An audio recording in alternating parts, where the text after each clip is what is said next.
আসসালামু আলাইকুম। আশা করছি সবাই ভালো আছেন। আজকের যে বিষয় নিয়ে কথা বলবো সেটা হলাম বাংলাদেশের বর্তমান শিক্ষা ব্যবস্থা। শিক্ষা জাতির মেরুদণ্ড হলে বাংলাদেশের বর্তমান মেরুদণ্ডের অবস্থা নিয়ে কথা বলবো।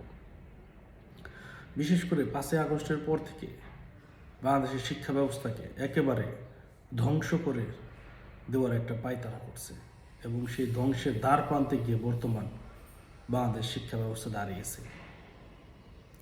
কি জন্য সব কথা বলছি তা আপনারা বুঝতে পারবেন আস্তে আস্তে, আশা করছি। প্রথমেই শুধু আমাদের ঢাকা শহরের দিকে তাকায়। ঢাকা শহরের যেসব কলেজে সবচেয়ে শিক্ষা মানসম্মত শিক্ষা এবং এই শিক্ষা ব্যবস্থা যেটা শিক্ষা কাঠামো নিয়েও পূর্বে থেকেও আমার দ্বিমত ছিল, আজ সে ব্যাপারেও আমি কথা বলবো ইনশাল্লাহ। সেটা হলাম, দেখেন, বর্তমানে প্রত্যেকটা কলেজের সাথে প্রত্যেকটা কলেজের একটা করে ক্ল্যাশ লাগে আছে।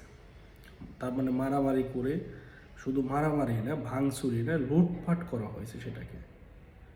তো যারা ছাত্রদের সমন্বয়ক দাবি করেন, যারা ছাত্রদের ম্যান্ডেট নিয়ে কাজ করেন বলে দাবি করেন, তাহলে তারা কেউ কেন ঢাকা কলেজে উপস্থিত হলো না?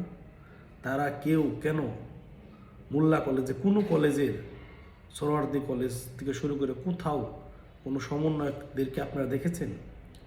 রাষ্ট্রপতিকে যখন অপসারণের চেষ্টা করা হলো তখন কিন্তু সমন্বয়করা ঠিকই হাসনাত সার্জিতে দুই বাটপারে যায় কিন্তু এখানে উপস্থিত হয়েছে। কিন্তু এতগুলা কলেজের এতগুলা লুটপাট হলো, তারা কিন্তু কোথাও উপস্থিত হয় নাই।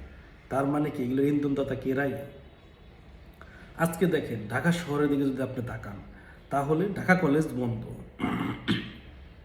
সিটি কলেজ বন্ধ, আইডিয়াল কলেজ বন্ধ, শহীদ সোহরাওয়ার্দী কলেজ বন্ধ, কবি নজরুল কলেজ বন্ধ, ভোটেক্স বন্ধ, ঢাকা পলিটেকনিক বন্ধ, মোল্লা কলেজ বন্ধ।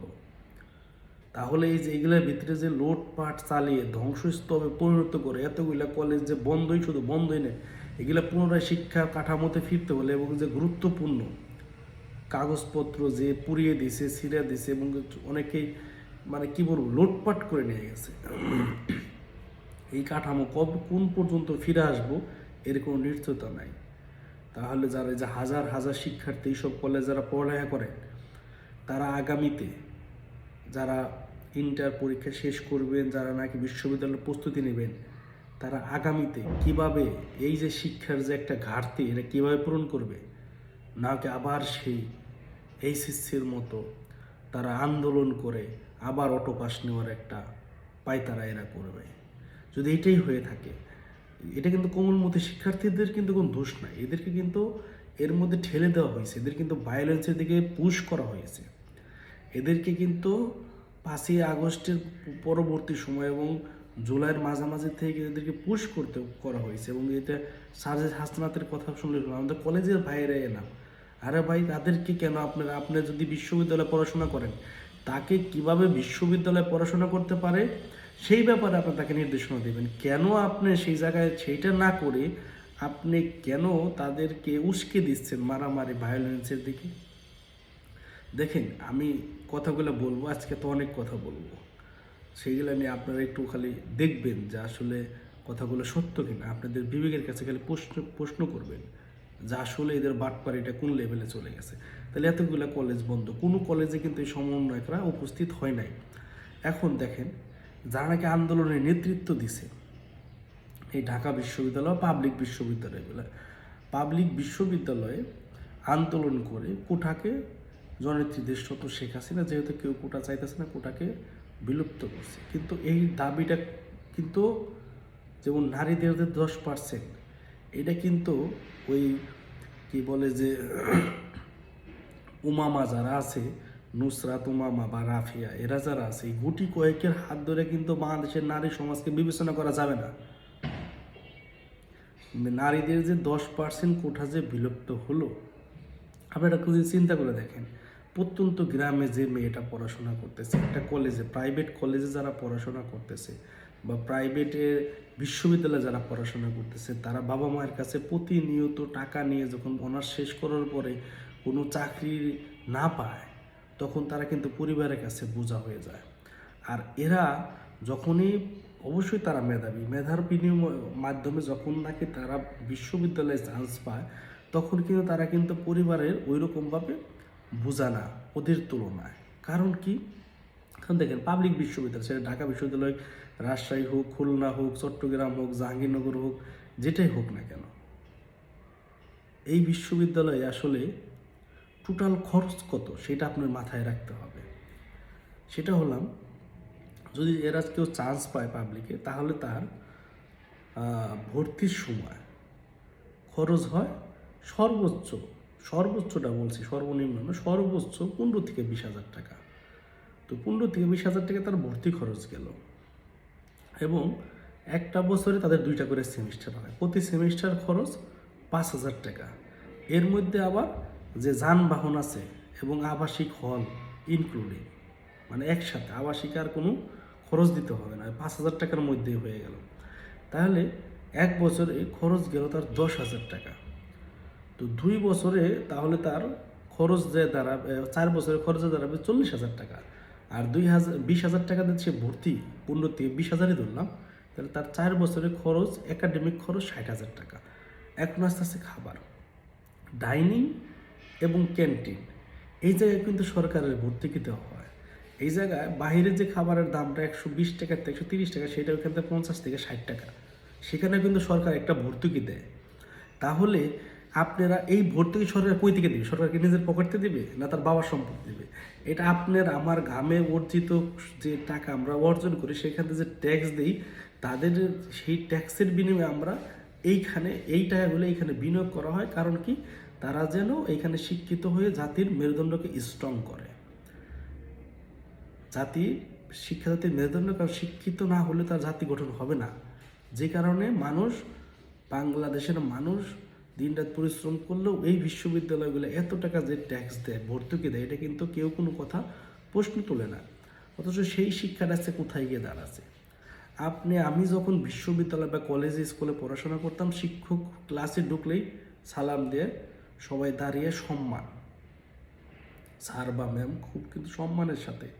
এখন হয়ে গেছে উল্টা। সেটা কি? শিক্ষক ঢুকে চিন্তা করে ছাত্ররা আন্দোলন করে কিনা বা তাকে কোনো লাঞ্ছিত করে কিনা, তার প্রমাণ তা আপনারা দেখেছেন যে এই চট্টগ্রামে যে একটা কলেজে, যে তজুদ্দি কলেজে উপাধ্যক্ষ আয়ুব স্যার, তিনি যে মারা গেলেন, তাদের কিন্তু জোরপূর্বকভাবে লাঞ্ছিত করে কিন্তু তাকে কিন্তু পদত্যাগ করেছে। এটা শুধু এটা না, সারা বাংলাদেশে বহুত স্কুল কলেজে এই কোমলমতি শিক্ষার্থী, যারা নাকি আগামী বাংলাদেশের ভবিষ্যৎ, তাদেরকে দিয়ে এদের গুরুজন, মানে যারা নাকি এই জাতির মেরুদণ্ড শক্ত করার কারিগর, সেই শিক্ষকদেরকে এরা লাঞ্ছিত করা শুরু করেছে। শিক্ষকরা এখন প্রত্যেকটি স্কুল কলেজ বিশ্ববিদ্যালয়ের শিক্ষকরা ভয় থাকে যে ছাত্র বা ছাত্রী একটা কথা বলবো, তারা না জানি কি বললে আমার লাঞ্ছিত করে। ওই যে বললাম, আগে যে ভাবটা ছিল ওই ছাত্রছাত্রীদের মধ্যে, স্যার আসছে, ম্যাম আসছে, মানে কি একটা ভয়, একটা সম্মান, একটা ভালোবাসা, মানে শ্রদ্ধা, সব কিছুই যাকে প্রদর্শন করে। কিন্তু এখন যেটা হচ্ছে সেটা হলাম যে টিচার উল্টা ভয়ে থাকে যে ছাত্ররা কখন কি বলে। তাহলে সেই জায়গায় কিভাবে আমাদের শিক্ষাটাকে আপনি একটা মানসম্মত শিক্ষায় নিয়ে যাবেন? জাতির দেখেন কোন জায়গায় থেকে এরা, মানে বাংলাদেশকে একদম, মানে মূল যে জায়গায়, সে জায়গায় কিন্তু তারা কিন্তু আঁকড়ে ধরছে। এখন দেখেন, বাংলাদেশের যারা প্রত্যন্ত অঞ্চলের ছাত্রী বা আমার যারা বোনেরা আছেন, তারা উপবৃত্তি পায়। উপবৃত্তি কারণ কি? তারা তো মেয়েদেরকে পড়ালেখা করাতেই চায় না। জননেত্রী দেশরত্ন শেখ হাসিনা এটা অনুভব করে মেয়েদেরকে উপবৃত্তির ব্যবস্থা করেছে। সেইটা কি? এই অবৈধ ফ্যাসিস্ট ইউনিট সেটা বন্ধ করছে, কারণ সে তো ঘুষখোর, টাকা ছাড়াই কিছু বোঝে না। তাহলে এই যেগুলা বন্ধ করতেছে, এই যে 1 তারিখে বই দিয়ে, নতুন বই পাইলে যে ছাত্রছাত্রী যে মানে হয়, এখনকার সরকার চিন্তা করতেছে যে 1 বছরের বই দিয়ে 2 বছর পড়তে হবে, মানে এখানে নাকি তাদের ব্যয় হয়। তা বুঝতে পারছেন তো যে একটা ছাত্র যখন নতুন বই পায়, সে আনন্দে জানি বইটা জানি ঘাটাঘাটি করতে যায়, মানে একটু আছে না যে একটু উল্টা উল্টি করে দেখতে যাও, জানি বইয়ের সময় তার একটা ধারণা থাকে, তারা জানি একটু একটা আক্রোশন জন্মায়, অথচ সেটাকেও কিন্তু এরা কিন্তু বিনষ্ট করার জন্য দেখেন কিভাবে মানে শিক্ষা ব্যবস্থাকে একটা ধ্বংসের পায়তারা করা হচ্ছে। সারা বাংলাদেশে এখন স্কুল কলেজ বন্ধ, বিশ্ববিদ্যালয়ে কোনো পরীক্ষা নাই, কিছু নাই, আছে শুধু এই আন্দোলন ওই আন্দোলন, মানে পোলাপানের ভিতরে একটা ভায়োলেন্স। আপনি যখন পড়াশোনা করছেন এটা চিন্তা করে দেখেন, আপনি যদি গ্রীষ্মকালীন সময় যখন ছুটি পাইছেন তখন কি তারপরে পড়া শুরু করতে আজ না কাল শুরু করতে করতে কিন্তু অনেকটা সময় হয়ে যায়। কারণ কি মনে হয় যে সব কিছু ভুলে গেছি, সব কিছু মনে নাই, বা কোনো সাধারণ একটা ব্যাপারে পড়তে গেলেও অনেক সময় নেয়। কারণ কি ওইটার ভিতরে কিন্তু ঢুকতে হয়। এই ছাত্রছাত্রীদেরকে কৌশলে এমনভাবে শিক্ষার্থী দূরে নিয়ে গেছে, এখন তারা বইয়ের প্রতি একটা বিমুখ সৃষ্টি হয়ে তাদেরকে এখন তারা মনে করে প্রত্যেকটা আমরা আড্ডা মাড্ডা দিই, আন্দোলন করে একটা কিছু করে নেব। বুঝতে পারছেন? এই যে ব্যাপারটা ঘটছে, এর মাধ্যমে আপনার আমার ছেলে মেয়ে ভাই বোনের ভবিষ্যৎ অন্ধকারের দিকে ঠেলে দিচ্ছে বাটপাররা, এই বাটপারগুলো যারা উপদেষ্টা হয়েছে। তাদের কি কোনো ছেলে মেয়ে বাংলাদেশে কোথাও পড়াশোনা করে? ডক্টর ইউনূসের মেয়ে যদিও লেসবিয়ান, তাকে নিয়ে আমি কথা বলতেছি না, সেও থাকে যায় আমেরিকায়, তার আগে কখনো বাংলাদেশ নিয়ে কোনো মাথা কামায়? আপনার ছেলে আপনার মেয়ে আমার ভাই আমার বোনই এই বাংলাদেশে থাকবে, এইটার ভোগ করতে হবে আমাদেরকে। এখনও যদি আপনারা সচেতন না হন, এদের বিরুদ্ধে যদি রুখে না দাঁড়ান, তাহলে আগামীতে শিক্ষা ব্যবস্থা যেভাবে ধ্বংসের দ্বার প্রান্তে গিয়ে দাঁড়াইছে, এটা ধ্বংস হয়ে যাবে। কারণ এটা একদম পরিকল্পিত। আপনি খালি চিন্তা করে দেখেন, কোনো একটা কলেজেই লুটপাট হইলো, কোনো সমন্বয়ক গেছে? কেউ কি গেছে? কোনো মিডিয়া কথা বলছে? কি বলছে অমুক? এবং দেখেন কতটা এখানে যে পুলিশ বলতেছে তারা যে অবস্থান নেবে, কিভাবে নেবে? কারণ এরা যে শত শত পুলিশকে তারা সেটা, তাদের তো কোনো বিচার হয় না, তাদের কোনো বিচার হয় না। তাহলে যাদের বিচার হয় না তাদের কারণ মেরেও ফেলে, তার কোনো বিচার হবে না। তাহলে কিভাবে পুলিশ এখানে রিস্ক নিয়ে যাবে, বা আইন শৃঙ্খলা বাহিনীর লোকজন রিস্ক নিয়ে যাবে? এবং তাদের উস্কে দিচ্ছে তো সরকারের লোকজনই। এই বাংলাদেশের জঙ্গির মুখপাত্র যাকে আমি বলি সবসময়, একদম প্রমাণ সরিয়ে দেবেন, এই মাহফুজ আলম, তারাই তো এগুলো উস্কিয়ে দিয়ে বাংলাদেশের শিক্ষা ব্যবস্থাকে ধ্বংস করে দিয়ে, আইন শৃঙ্খলাকে ধ্বংস করে দিয়েছে, অর্থনীতিকে ধ্বংস। আপনি দেখেন না কেন, কয়েকদিন আগে ব্যাংক সেক্টরে যে দিচ্ছে 28,000 কোটি টাকা নতুনভাবে ছাপিয়ে সেটা দিল। তো এটা নিয়ে কেউ কি কোনো মেন স্ট্রিম মিডিয়াতে কোনো খবর আসছে?